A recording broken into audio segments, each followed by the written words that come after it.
I'm wild about traveling, so I'm really into going to several domestic and foreign cities to discover numerous exclusive cultures and lifestyles, since each place has its own culture. So understanding those differences makes me elated. And there is a city in particular that I'm infatuated with, that is Danang, and I will describe this location. A few years back, my school organized a trip for students to experience some provinces in central Vietnam. So at that time, I got the opportunity to pay a visit to Danang with my classmates. And that journey brought me a sense of exhilaration.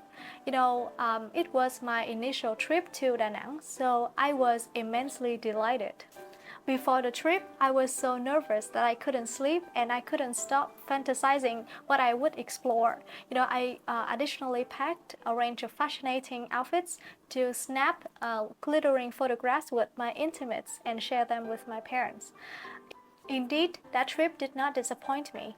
So when I first arrived in Da Nang City, I was overwhelmed by the harmonious combination of the modern and traditional style. Da Nang has many tourist attractions, but the special thing is that the city takes great care to restore historical sites without losing their original features, such as paint color, stone pillars. So when traveling there, visitors seem to immerse in the ancient atmosphere of the indigenous residents who lived there hundreds or thousands of years ago.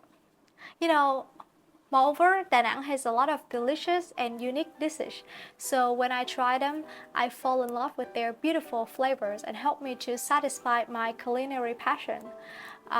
Especially locals are hospitable and friendly, so it's straightforward for me to strike up discussion with them and inquire about intriguing cultural aspects that I hardly learned through books or television programs.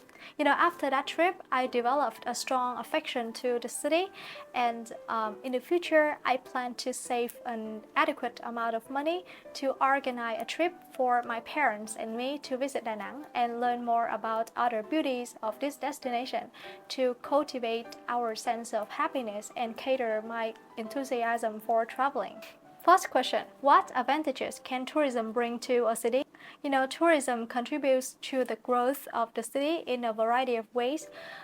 First of all, the city may generate a significant amount of revenue from tourists, which can potentially boost their income and upgrade the quality of cities' amenities and infrastructures, such as the constructions of bridges, roads, parks, and the establishments of several restaurants and hotels. Tourism also benefits the city's travelers, since they may sell local commodities to tourists and earn more revenue to enhance their standards of living. Second question, why do some people like to live in cities? There are some of the reasons why some individuals prefer to live in a city. The first reason is that individuals can easily satisfy their fundamental demands for amusement, education and enjoyment in the city thanks to the contemporary infrastructures and amenities.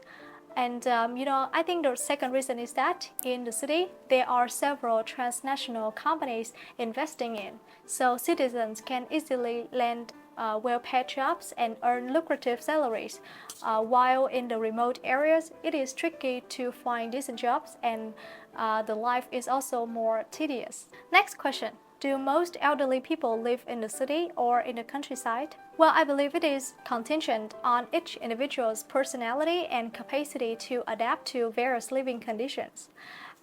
Some elderly dislike living in the festive and crowded environments, and they prefer to reside in the rural regions to appreciate the serenity. However, I encounter a few old individuals who are quite adaptable, and they want to settle down in the city in order to live close to their children and assist them in caring for their grandkids. Some old people also opt for living in urban areas since they intend to take advantage of contemporary amenities such as supermarkets and restaurants. Next question, do you think well-developed tourism will have negative effects on local people? Although tourism has benefited the city and its residents economically, I believe it still has some certain drawbacks that we should address. First, When tourism advances, indigenous residents are forced to share their regular living environments for an influx of travelers, and this results in a loss of their independence and comfort, which have a significant impact on people's ordinary lives. Secondly, some individuals may be affected by the culture and beliefs transmitted by global tourists, and I believe that this trend may gradually deteriorate the long-standing traditions of that destination and make people less motivated to preserve their local cultures. Bây giờ chúng ta hãy cùng nhau học từ mới nha. Đầu tiên chúng ta sẽ có một cụm từ đó là snapped glittering photographs. Glittering là lấp lánh, kiểu như là nổi bật hoặc là long lanh, và snap có nghĩa là chụp. Vậy thì cụm từ này có nghĩa là chụp những bức ảnh rất là nổi bật hoặc là lấp lánh để thể hiện được cái vẻ đẹp của mình á. Tiếp theo chúng ta sẽ có một tính từ đó là harmonious, có nghĩa là hài hòa. Vậy thì harmonious combination có nghĩa là sự kết hợp hài hòa giữa cái này với cái kia. Một cụm từ tiếp theo đó là satisfy my culinary passion, có nghĩa là thỏa mãn cái niềm đam mê ẩm thực của tôi. Tiếp theo chúng ta sẽ có một cụm đó là strike up a discussion with somebody, có nghĩa là bắt đầu một cuộc thảo luận với ai đó. Strike up a discussion with somebody.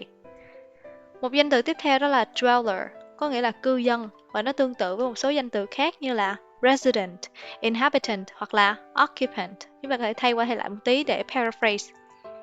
Một tính từ tiếp theo đó là fundamental, có nghĩa là cơ bản, và nó tương tự với một số tính từ khác như là simple, basic hoặc là significant.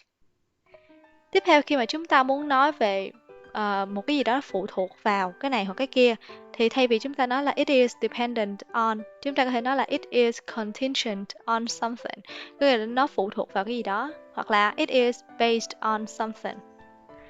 Một danh từ tiếp theo là amenity, có nghĩa là tiện ích, và nó tương tự với facility. Cuối cùng chúng ta sẽ có một động từ đó là deteriorate, có nghĩa là làm suy yếu đi, và nó tương tự với động từ weaken, lessen hoặc là worsen.